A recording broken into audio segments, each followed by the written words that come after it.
Welcome to Lighting the Way Today, a place where we discuss how to connect God's Word with topics relevant to everyday life. We hope this conversation encourages, enlightens, and inspires you. Enjoy this episode.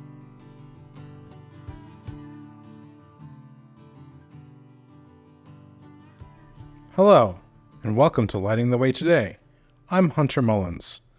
In this week's episode, we get to hear a conversation between Heather Malinowski and Michele DeLisle. When I think about Michele, I think about joy. She just exudes so much joy and thankfulness, and it's such a pleasure to be around, and it's almost infectious when you get to talk to her. She's just so excited and happy about life and all the things that God has done for her. So in this week's episode, we get to hear about her life and what brings her joy and this attitude of thankfulness that she has put on in her life. As we like to sometimes say, an attitude of gratitude. So please enjoy this episode from Heather and Michele. Michele, thanks for being here tonight. Yes, I appreciate it. I'm Heather, and with me today is Michele DeLisle. And I'm so excited that you took some of your time out to come talk with us a little bit, because I think you're just a pretty amazing person, and you've done a lot in your life, and I've just seen just different ways that God has really taken care of you and blessed you, and so I'm excited to talk about what we're going to talk about today. Yeah. But we're not going to get into that quite yet, so on the edge of your seat here. So I figured before we get started, maybe you could tell me a little bit about who you are, other than one of my good friends' moms. Different places you've been in your life and what the opportunity you have to do now. So in terms of your employment and stuff like that. So Okay. I grew up in Connecticut, and the town I lived in was very rural when I grew up there. It's a little bit more built up now, so we lived out in the country, and I'm the youngest of 13 kids. Whoa. So yeah, so it was always something to do, and somebody to play with, somebody to do something with. And then somewhere along the line in school, I decided that what I really wanted to do was be a veterinarian. So I went to the University of Connecticut, and I majored in animal science, thinking that that's what I was going to do. And while I was there, I started going to a Bible fellowship, and that just changed the course of my life, because that became more of a priority, knowing God, getting to know who He was, my relationship with Him. And I always wanted to help people. I think being the youngest of 13 kids, I just learned to be a good listener. Because if I could be quiet and listen to my older siblings talk, they didn't kick me out of the room. So I learned quickly just to listen. And then as I got into like high school and into my early 20s, that was one of my favorite things to do, was just to listen. People would come, kind of not counseling, but they would come and kind of share with me things that were bothering them. And I would do the best that I knew to give them, whatever advice I could. But I always felt so limited. Like, all I could tell them was what my experience or, what I thought. And that brought me to the point of wanting to be able to help people with the Bible. And so that was the thinking that got me to the point of saying I wanted to go into our the Way Ministries leadership training program. And that's the Way Corps, because the people that ran the first Bible fellowship that I went to were part of that. They had been trained in the Way Corps, and I just saw how they could go to the Bible and they could find the places in there, the verses that would really meet someone's specific need. So I said, that's what I want to do, because I think it'll help me to help people better. So I put the veterinary goal on the shelves. And you know what? Actually, as I got farther along, when I got to like my senior year in college, I realized that I really just wanted to work with dogs. I didn't have this passion to work with all kinds of animals. So I thought, well, this is probably a good place to stop. It's just with, 4 years of animal science. So then I went into the WACOR, our ministry's leadership training program, graduated, and it was during that training that I met Jean-Yves, who's now my husband, and we graduated from the training, and we spent about a year and a half in Canada running a Bible fellowship, like voluntary, and then we worked a job, window cleaning, built-in window cleaning, and then he was needed here at the ministry headquarters to help with French translations because he's French Canadian. So that brought us to New Knoxville, Ohio, where we've been pretty much for the last 33 years. So that's how I got here. That's really cool. Yeah. Is from your experience, from where you were in Connecticut to where you are here, like the ruralness, is it similar to you? No, because it's I think mainly the landscape is so different. There, it's very hilly. It's very woodsy. So out here, there's a lot more farmland, fields, and it's flat, which is nice. I enjoy both. So it's, when I go back home to visit, it's nice to see the hills and the trees and all that stuff. But I like it here too. I like the farmland. That's awesome. Yeah. Well, and I think it's cool. Right before we sat down, we were talking about right now you have 2 dogs. Yeah. So it's funny you went for animal science because you wanted to spend time with dogs, and now you get 2 of them. I do. Very cool. And you mentioned, our leadership training program that our ministry has, and that pastoral or that ministerial care for people. You mentioned the first Bible fellowship that you went to. What did that look like to you? I was raised in a denomination, and it was, once a week on Sunday, and then I was done with it for the week. And this home fellowship was a lot more intimate, and it was much smaller. I think there were about probably 10 or 12 people when I first started going. And so it was very different for me.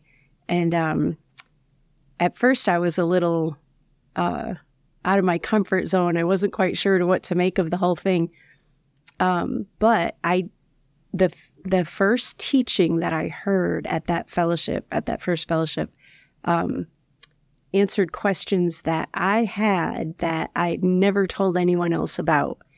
And they were very specific questions, and the person who was teaching had never met me before. And so that really, before I went to that fellowship, I said, I just talked to God, and I said, I want to know tonight if this is the right thing, if this is really the truth, if this Bible thing is real or not. I don't want to be involved for 6 months and then find out, oh gosh, they believe this and they believe that. That can't be right. And so it was just really neat to see how I knew right that night, I knew that God had worked in the situation and answered my prayer. And the other thing was, I did not know that you could, that things were so plainly stated in the Bible. I'd never read the Bible. That wasn't something that we did in my church. So to see verses that, like 3 John 2, that God desires above all things that we prosper and be in health, that was amazing to me. I was like, I didn't know God wanted that for people. I didn't know God cared about us prospering and having health. I just had no idea. So even though it was different, and it took a little bit of time for me to get used to, singing in a small group and this kind of thing. I was amazed. I was, I don't know. I don't want to say I was hooked right from the start, but I knew it was what I wanted for my life. It didn't take you very long. Yeah, no. Yeah, no, so one of the ladies after the fellowship, she said, "So what did you think?" And I said, "Oh, I really enjoyed it." And she said, we have a class that teaches you how to understand the Bible, like how to learn how to read the Bible and understand it for yourself. And she said, "Is that something you'd be interested in?" And I was like, "Yeah." I took my checkbook out, like, "How much is it?" So yeah, that was kind of the beginning, and then it just went from there. You brought up the fact of how when you went to that home fellowship, you had the opportunity to actually see from the Bible what it said. And I think that's kind of funny to me based off of what your job is now. Oh, yeah. Do you want to talk a little bit about that and what it is that you do? Yeah, sure. I love my job. I think I have the best job in the world. So I work as part of a team that helps the teachers who teach at our Sunday teaching services get their teachings prepared.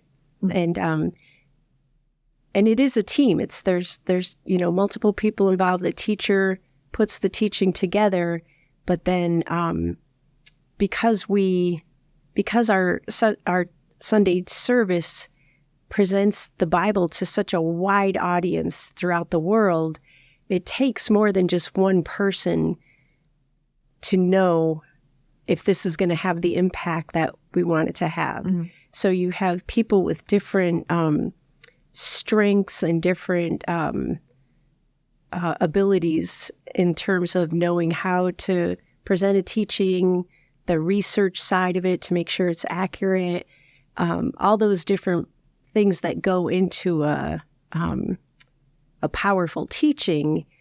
And I'm part of that team, so I get to, I spend probably 3/4 of my time listening or reading teachings from the Bible that people have put together, and then just give input. Like, well, maybe if you said it like this, it would be a little more clear. Mm-hmm.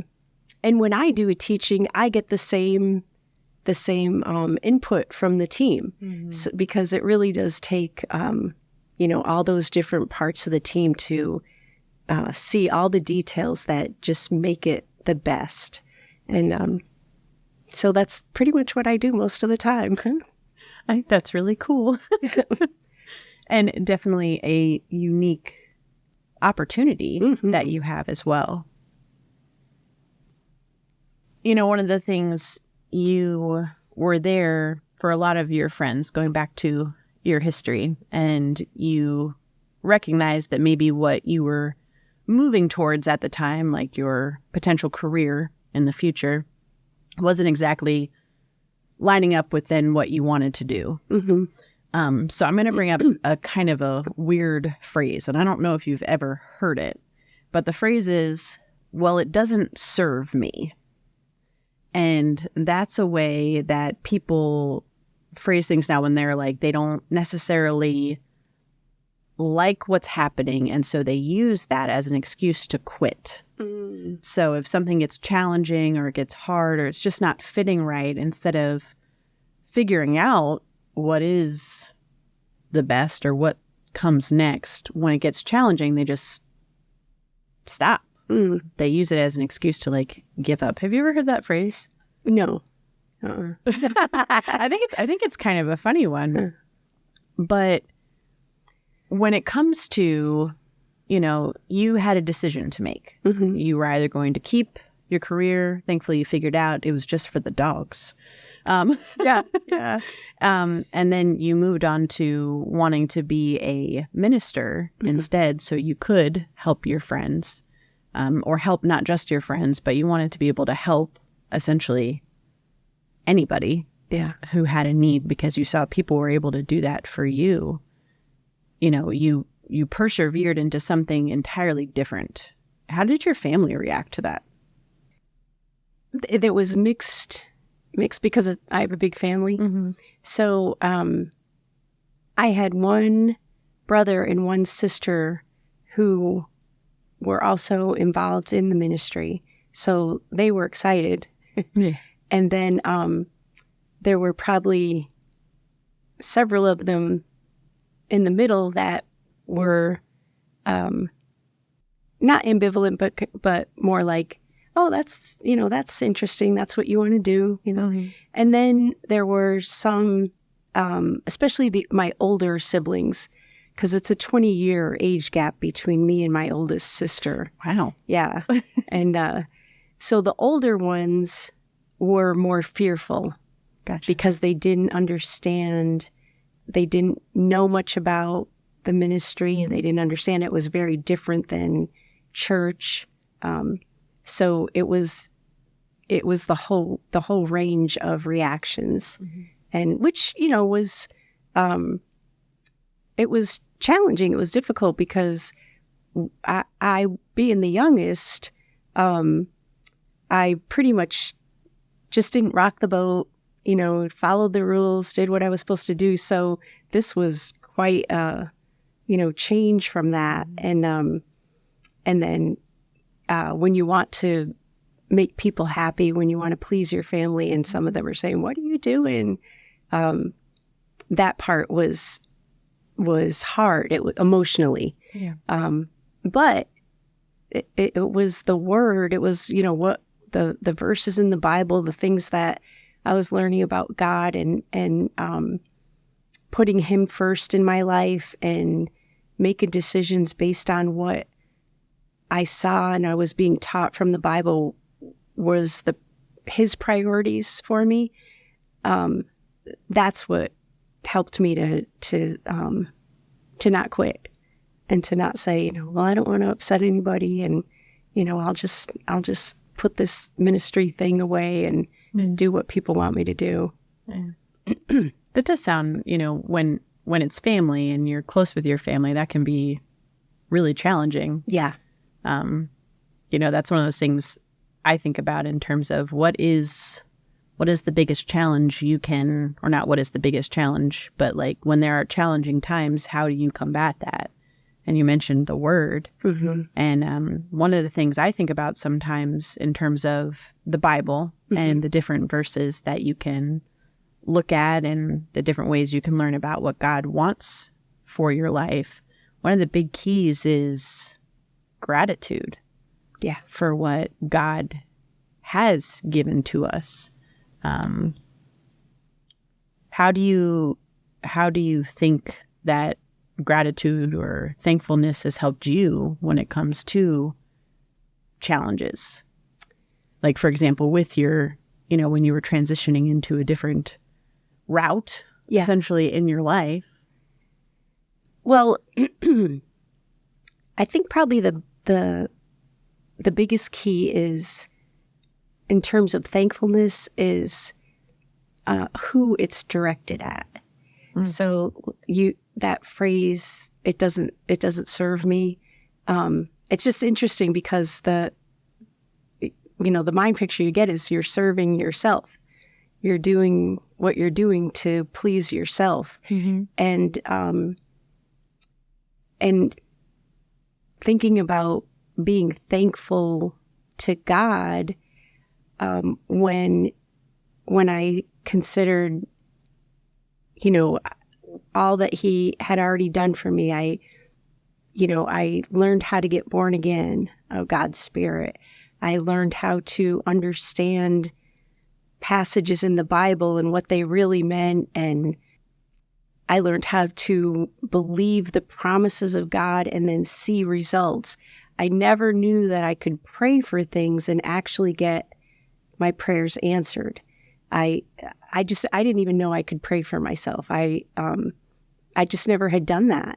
And so to have that, by that time I'd been learning the Bible for about 2.5 years. So I had all these different experiences of seeing God work in my life or in the people around me, the other people that were in my Bible fellowship. And it was things that no one could talk me out of because I experienced it, and I saw it in the Bible, and then I saw it in my life. So thinking about being thankful to God, it just put it on such a higher level. Mm-hmm. And the other thing, I think what goes along with that gratitude is trust.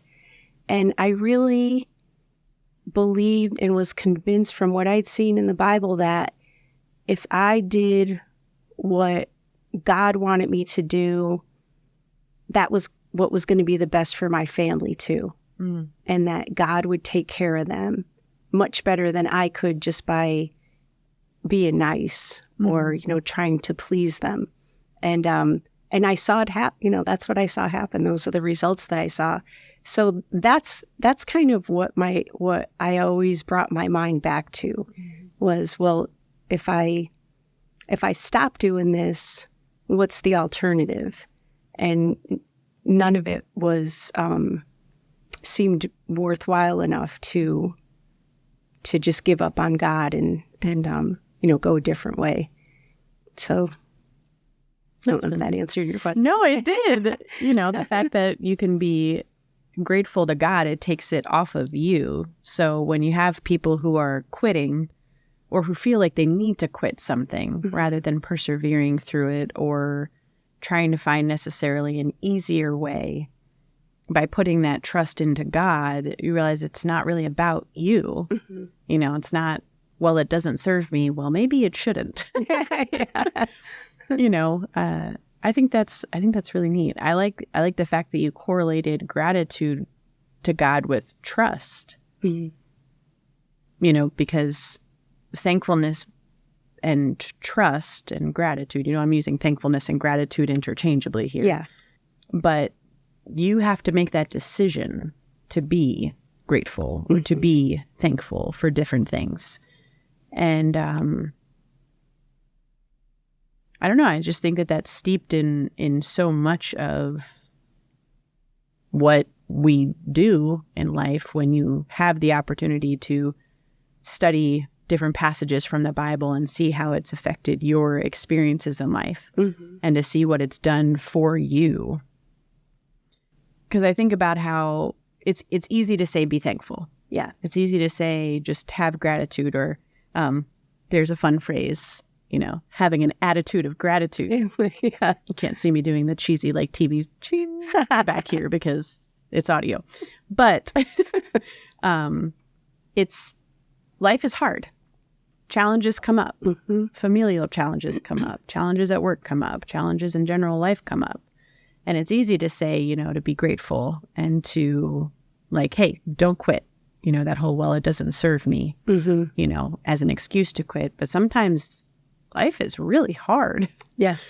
And phrases like attitudes of gratitude are very catchy. But what does that mean to you in terms of, how does knowing God help you make that a reality? Like keeping an attitude of gratitude, keeping that trust. What does that look like to you?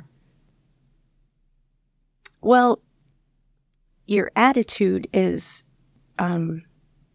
culmination of your thoughts. So if you're, I think it's fascinating learning about how our brain works and how thinking affects your physical body and that inner dialogue that when you talk to yourself. Mm-hmm. I remember somebody sharing that the person that you hear the most is yourself. Mm-hmm. And so that inner dialogue affects your attitude. And it's really, it's simple, but it's not easy. The simple part is what you tell yourself and what you feed your mind and what you take, the information that you take in and that you dwell on is what you're going to see in your attitude, in your outlook on life, in your thankfulness or unthankfulness. It's not easy because it takes effort to, especially when challenges come up, it takes effort to drive your mind to the positive rather than the negative. But to me, that's where an attitude of gratitude comes from. So it's just a matter of making a decision. What am I going to think about? What am I going to dwell on? What am I going to focus on? And I know sometimes when we have 3 girls, and when they were younger, sometimes when something would come up that made them upset or a challenge, I'd say, okay, well, what is it that's bothering you? And there would be like a downward spiral of things that didn't even happen, but it was like, and then this might happen, and then if that happens, then this might happen, and pretty soon, they're all upset. And then we just listen and say, okay, now you can keep thinking that way. And if you do, you're going to keep feeling like you feel right now. Mm-hmm. But if you want to feel better, if you want to get that weight lifted, then you have to start changing your thinking. And then I would give them alternatives. This is what God says. This is God's promise. Here, what about if you do this? Then practical solutions, not just always the Bible. Yeah. And it's the same thing. It's the same thing that I have to do for my own mind when challenges come up, is to think about, sometimes it's as simple as, what would my life look like if I didn't know God? Mm. How when I think about that, the first thing that comes to my mind is it would be so shallow. It would just be shallow in terms of, just going from day to day, doing my job, doing my life, and not really having a feeling like I had a real purpose beyond just my own self or my own family. And to me, that's what makes life so rich and so exciting. So all I have to do is think about, well, what if I kept on that other course and said, no, I don't want to go to that Bible fellowship, and I don't want to learn about God. All that I would have missed out on, all that would be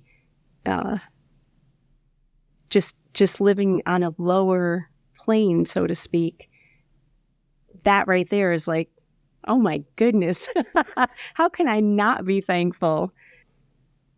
But really, it just comes down to what you decide to, the thoughts that you decide to hold in your mind. Like if I decide that I'm angry at someone and I'm just going to keep stewing on that anger and why I have every right to be angry with them, and then it's, I'm going to be the one worse off for it. I'm going to be miserable.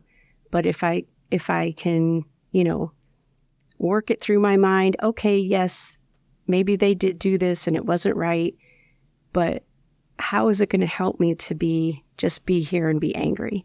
How about if I think about what I can be thankful for, what's going right, and sometimes that takes the emotion out of it to where you can get to a solution.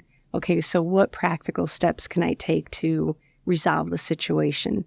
And if there's no resolution with the person, then what can I do to change my focus and change my thinking so that it doesn't keep, flooding my mind? And it takes work, sometimes more than others, but it's so worth it, because I couldn't imagine carrying all the weight, mental weight that I used to carry before I knew how to cast my cares on God and trust that He would take care of them so that I can keep moving ahead with what I need to do. That's really sweet. You mentioned the when you were talking to your girls when they were little, in terms of working with them because they were in that downward spiral, and you'd help them kind of get back, like think about what you're thinking about. Mm-hmm. How you thought by thought have to decide what you are going to think about, which is sometimes a crazy concept to us because well, maybe not to you. I can't speak for you. But sometimes recognizing that you're the one that has to be kind of the boss of your thoughts. You're the one that has to be, you have to maintain the control. You have to be in the driver's seat. When it came to your kids, what kind of verses? Do you know any like Bible verses? I'm putting you on the spot here, off the top of your head that really like help you like redirect to that grateful mindset? Well, a real simple one that was pretty easy to apply to a lot of different situations, as in 1 Thessalonians, in everything give thanks, for this is the will of God in Christ Jesus concerning you. And it's nice because right in the verse it says, for this is the will of God. So in everything give thanks. So I could show them right there, it doesn't matter what the situation is. You don't have to be thankful for the challenge that you're in the middle of, but there's always something to be thankful for. So in every situation, we can give thanks, even if it's as simple as, I'm thankful that I know God loves me. And I'm thankful that I know that I can talk to God and pour my heart out to him, and that he listens 24/7. And I'm thankful that I know that he cares about every little detail of my life. And you just start piling those one on top of the other. And then you see, because this is the will of God in Christ Jesus concerning you. And then, I would tell them, why do you think that's God's will? Because God knows that's what's going to make you feel better. God knows that's what's going to help you get up and out of whatever it is that you're dealing with. And once you get your thinking up, then you can start taking action. You're not spinning your wheels down in the mud. So that was always a real nice go-to verse, because it's so simple and it's so clear. That's one of those verses that when I read it, I'm like, why didn't somebody tell me this was in the Bible? There were so many verses, because there's so much of the Bible that you can read right in the verse, and you don't need a research book to explain it. It's just right there, as clear as a bell. And because I went to my first Bible fellowship, I think I was almost 21. And so I'm like, why didn't somebody tell me about this 20 years ago? So it was great to be able to help our girls with that from the time they were tiny, and just help them get that that kind of, it's a tool. It's a great tool to help you, because you're going to deal with that all through life. It's not like you get through a challenge and you're like, yay, I'm done. I never have to face a challenge again. You all through life, every season of life, you're going to hit those challenges. So to have that tool of knowing how to bring yourself back to being thankful, and having that thankful mindset helps you to move forward. I'm just going to flat out, I love that. Because thankfulness is how you can be solution-minded. Mm-hmm. It really is. It's like being able to stop and find something to be grateful for, to be thankful for, helps you be solution-oriented, and that keeps you out of a lot. Yeah. But I also appreciate that you said that it takes work. Yes. It doesn't magically fix everything. Right. It's not like waving a wand. You're like, poof, I'm good for forever. Mm-hmm. I mean, maybe some people can. Who knows? I haven't been there yet. So you're going to love it when I'll arrive. Yay. But I also appreciate that you bring up something that's very real. And it's that, this doesn't magically make things go away. Because life is challenging, and life can be hard, and it looks different for everybody. Yeah. But if you can just take a second, just take one moment, and find something to be thankful for, anything to be thankful for, just the difference that can make in everything. Yeah. This is really silly, but while we were getting all set up to be able to talk this afternoon, or this evening, sorry, what time of day is it even? I was thinking about how I got asked how my day was, and my first thought was, honestly, my day kind of sucked. But I was like, I don't want to say that it sucked because it didn't really. Yes, there were some things that were challenging and were kind of, really small, minutely annoying things. And then they ask you how your day was, and to hear what you said, I was like, oh my God, I'm such a complainer.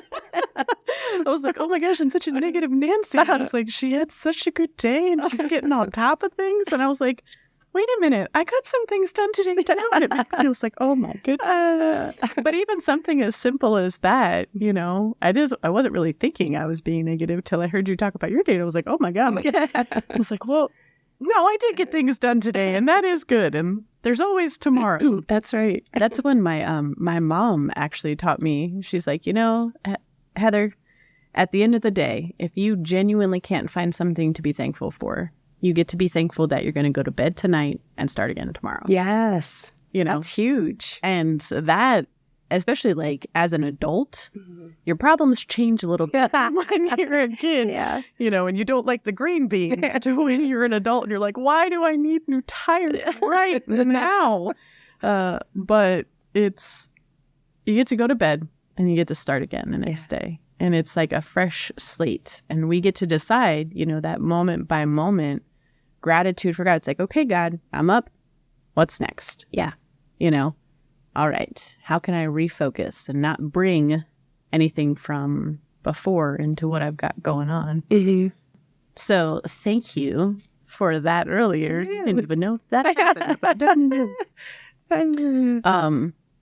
Something else you shared going back to like getting out of the spiral, essentially, when your kids were in that downward spiral, because one negative thought leads to another, leads to another, can lead to another, And as you're raising back up out of that, I think about how even when we're in challenges or even when we're having a hard time at something, one of the hardest things people get to is when it comes to running, do you know about the runner's wall? Yes. Okay. So for those of you who may not know, the runner's wall is when you run a certain distance and all of a sudden you feel like you can't run anymore. Mm-hmm. So you can decide to stop or keep going. And sometimes the keeping going is not that much further. Right. It could be a mile or it could be 2 miles or it could be 10 miles. Who knows? But it's that moment where you decide whether or not you're going to push and get to the other side or stop where you are. And I was thinking about how gratitude is the push we need to get to so-called deliverance from time to time to get us out of where we are and on to the next thing. If it's the solution, it's also the deliverance based off of what we have going on. And I just think that's so huge for people. Just the opportunity to take the time and to call your attention back to gratitude. What can I be thankful for? Yeah. And I don't think that can be overstated. And the fact that we have the ability to do that. Yeah. We have the ability to be in control of our own minds.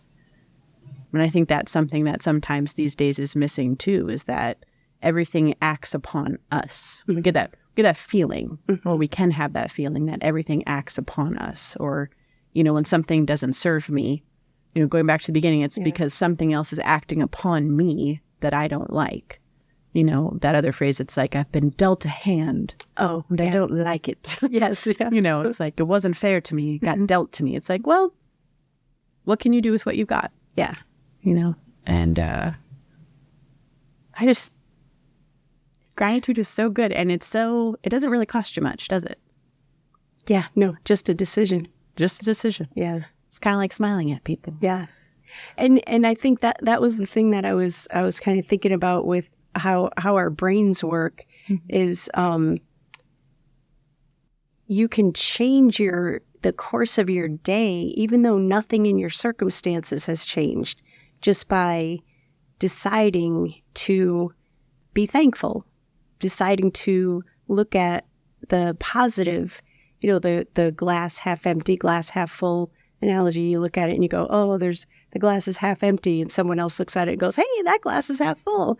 And that's I mean, really, that is, in a nutshell, the decision that you make. And when, I've read that our brains can't really distinguish between reality, what's in front of them, and what we tell them, what we tell our brain. So if I'm telling if I'm rehearsing in my own mind that this is going to be a great day, I feel great, I'm having, just the best time, my body is going to respond to that. Just the same way that if I say, oh, this is awful, I'm so bored, I'm so this, I feel that, my body's going to respond to that, and we will project that onto the people that we're around.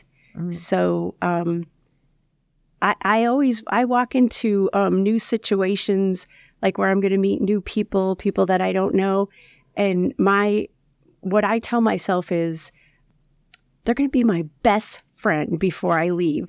That person is going to be my best friend, especially if someone's told me they're really difficult to get along with. They're so negative. They're so this, and I can't tell you how many times it's just that it's that outer shell that people put up as a defense. And if you take the time to just be kind, smile, listen to them, even if it's just for 5 minutes, the walls come down.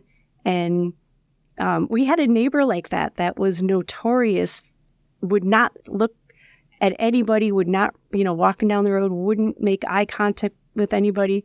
And we just decided that we were going to love this lady. And we would bring her apples when it was apple harvest. And it didn't take long before she was inviting us into her house and telling us, whenever your girls are selling things for school fundraisers, you come over here. And when we would tell people that, they were like, no way, not that lady. She was like, yeah, she's very nice. And it's just, it's your attitude going into it. And it plays such a huge role. You're not going to change everybody's mind with your attitude, but you can sure have a lot better results going into something with a thankful, positive, upbeat outlook, as opposed to waiting for the next shoe to drop or whatever, waiting for things to fall apart. I'm just learning so much. I just, the world we live in today is very much, you brought up the phrase, waiting for the next shoe to drop. That's kind of what we live in right now. Yeah. Always waiting for one more thing to happen. But so what if it does? Yeah. Another thing I heard recently is we often tell ourselves not to do things because we are afraid of the outcome. What if it's not good? What if, this happens and it's not favorable? Or what if it just doesn't work? Yeah. But what if it does? And I heard that and I was like, oh, but what if the other shoe doesn't drop? Yeah. What if it never drops? What if you don't have to live with that? Like looking over your shoulder, wondering what's going to go wrong. Yes. And I just think about how good God is to essentially make it available for us to make that decision, that we can choose to be grateful, that we can choose to affect our lives and the lives of others by something simple. Again, you mentioned earlier, it doesn't cost us anything. Or actually, I mentioned you agreed with me. I didn't pay her to agree with me, guys. But seriously, we have the freedom of will. We have the choice to choose. And I don't think there's anything bigger than that. Because if I want to have a junk day, I can decide to have a junky day. And I can wallow and I can sit as long as I decide to. Yeah. And then when I'm ready to stop doing that, there's wonderful, fantabulous people like you that help bring us out of it, who are, the sunspots on a dreary day. But it's because you've made a decision that's who you are and that's what you want to do. And I just think you're fabulous. Oh, thank you. And, I really appreciate you taking the time to share your life. Oh, this was fun. I'm so thankful you asked. I'm thankful. Yeah. Hey, look at that. Hey. And I think some of the key things that you shared that are real takeaways for me is just what gratitude can actually do, what that thankfulness can actually do, and how we have the opportunity to affect our lives. And you also mentioned the lives of others. Yeah. Because it's not just about me. It's not just about you. It's about everybody, so going on the back, well, it doesn't serve me. Well, it shouldn't. God will take care of you. Don't worry about it. And that we have the opportunity to choose not to worry about it. And even when life looks grim or things look challenging, one step at a time, one thankful thought at a time. Yeah, you can. What takes away from thankfulness, or what negates it, is taking things for granted. And just getting so used to, I want this, so I should get it. And, I want this, so it should be given to me, or so I should be able to have it. And then you're just looking for the next thing, whether it's a material possession or a goal you have or something you want to do. This is really funny because I always remember when I was about maybe 10 years old, I was sitting at the table with my dad. And, when you have a big family, you buy things in bulk. And, most of the time we didn't buy like the name brand cereals and things like that. But my dad really liked sharp cheddar cheese, like Vermont cheddar cheese. And so he would buy a block, and it was, of course, it was more expensive than Kraft slices. Yeah. And we all knew, that's Dad's treat. He really likes that. So we would just leave it alone. And after supper, sometimes he would, go get his little block of cheese and cut a few pieces. And so he was having his cheese one night, and he asked me if I wanted a piece, and I said, yeah. So he cut me a piece of cheese, and I was saying, oh, this is so good. This is so good. And he said, if we had this every night, we wouldn't enjoy it as much, but we have it as a treat. So it's something that we can enjoy and be thankful for. And I thought, that is having it every night and not really even thinking about it anymore is taking things for granted. And part of thankfulness is keeping your mind aware and acknowledging the things that you have to be thankful for. If you're not looking for God's blessings, you won't see them. God can be pouring blessings into your life every day. And if you're just looking for the next thing, you're not even aware that these are things that you can be thankful for, that God has done for you or blessed you with. So I think that is a big part of thankfulness, is just taking the time to recognize what you have to be thankful for, even if it's your health. If, that just the basic things that we can take for granted every day because we don't constantly think about it. That was, something my parents would say all the time. If you can function with every part of your body and, you can think clearly, you have so much to be thankful for. You should never run out of thankfulness for the rest of your life, even if you got nothing else after that. And that stuck with me. Like, they would paint a picture of these things and it would stay in my mind.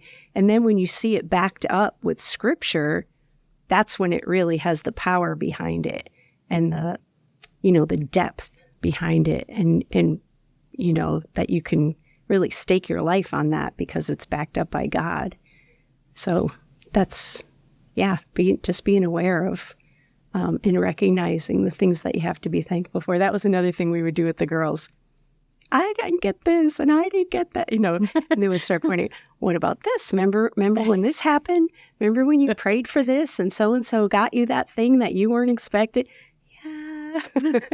But it's, that's just part of teaching, and how, that's, to me, that kind of stuff is so much more than generational wealth. Having generational knowledge of God and thankfulness and all the things that, He's laid out for us in life, that all we have to do is, it's there for the taking. You just have to invest the time to get to know Him, get to know the Bible, get to understand how to understand the Bible, and then, then just day by day, you do your best to do what you know, and never hit perfection. I like that. You don't ever reach perfection in it, but it is, it's day by day. And it's interesting because that thankfulness or that attitude of gratitude, the seeking what to be thankful for, helps you stay present where you're at. Yeah. So you don't get so caught up trying to think about what you're missing out on or what you didn't get. Mm-hmm. You aren't looking so far ahead and so far back that you're missing out what you have right now. Yeah. Which is a great exercise to do. Yeah. With all the phones and technology today. And sometimes I'm driving down the road coming to work in the morning, and I love sunrises and sunsets and out by our house because the fields are flat. We have a real clear view to the east and the west. So I'll see this gorgeous sunrise and I'll be like, I could pull over right here and take a picture. And then I'm like, you know what? I'm just going to look at it and take a picture in my mind and just enjoy it live and then keep moving. But it's that thing of being present and not, wanting to save something so you can look at it again later. I mean, sometimes I do that, but a lot of times I really try to remember, just enjoy it now. And you'll remember it when you need to. The one other thing you mentioned, generational knowledge is so much more important than that generational wealth. And I think that anyone can start building that bank. Mm-hmm. Even if you weren't taught it before, even if you didn't learn it before, you can be the one that builds the account, so to speak. Yeah. Your parents taught you a lot. You saw by their example, you heard the things they taught you, and you moved with that. But then somebody else added into that bank. Yeah. When you started going to that home Bible fellowship, and then you started studying the word for yourself and seeing what it did for you and what it did for others. And then that translates to your girls, and then that translates to their friends and their lives as they share it, as they see fit and where it fits. Yeah. And I just think that's really important too, because sometimes that can be a little overwhelming when you don't feel like you have it to start with. Oh, yeah. But it's like, it can start with you. Yes. And I just think of the legacy you have with your family, and I think about just what the impact that'll have, like, as it keeps going. There's a lot of you and your daughter, and she's one of those too. She can always find something to be thankful for, and I don't know where she got it from. Or at least who helped instill it to the point that she did something with it. But yeah, you can start that bank. You can start that generational knowledge and have that impact and never even know how far it's going to go. Yeah. And I think that's really neat. Yeah. It's like it's like your savings account, because you just keep adding into it. You just keep adding the knowledge, to what you have day by day, year by year. And then sometimes you don't even realize a couple of years go by, and I've seen that where I've looked back and thought, oh my gosh, it's only been a couple of years, and look at how much more I know, and look at how much more things that I would struggle with in terms of, do I really want to do this part of the Bible? Do I really want to apply this thing? And you look a couple of years down the road and you turn around and go, I don't even think about that anymore. It's just such a part of my life that I just do it. So it doesn't take long. It's not like you have to do it for decades before you see any kind of return on your investment. Yeah. The dividends pay right away. Then how thankful can we be for that? Mm-hmm. Thank you for taking your time to share your life. Yeah. And to share your experiences, and to really put some stuff out there, some real food for thought. Well, it was such a blessing for me to be here. Thanks for asking me. Absolutely. My privilege. What a fantastic conversation. I really appreciate these two ladies and all that they had to share with us today. I really liked the points that Michele brought up, where she talked about the incident of the cheese with her dad, about not taking things for granted. I also really appreciate the points that were made about those incidents and times in your life where instead of looking on the what ifs or the what coulds, but instead of looking at the, well, maybe it won't, or perhaps it won't, or it's probably not. We really do have a lot to be thankful for in our lives, and we can owe a lot of that thankfulness to what God has done for us and what He has accomplished for us. So I want to once again thank Heather and Michele for that fantastic conversation. If you enjoyed this episode and it really blessed you, consider sharing it with others. Also, we'd like to hear from you, so let us know what you thought about this episode in the comments below or in reviews. Be sure to leave a like, so that way others can get to hear and see this episode as well. For what's coming up next, let's get a preview.